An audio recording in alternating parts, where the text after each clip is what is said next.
Mahal. Ready na ako ulit.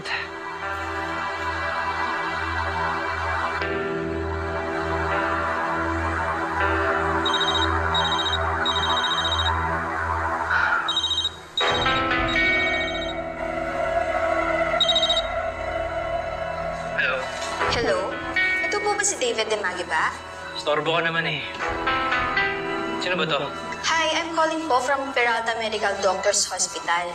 Ikaw po kasi yung huling tinawag pasyente. Nakita po namin sa phone niya, siya si Camille Castillo. Kamag-anak niyo po ba siya? Bakit?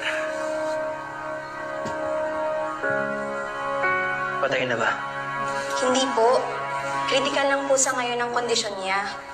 Pakipuntahan na lang po dito sa ICU. Sige, pupunta ako.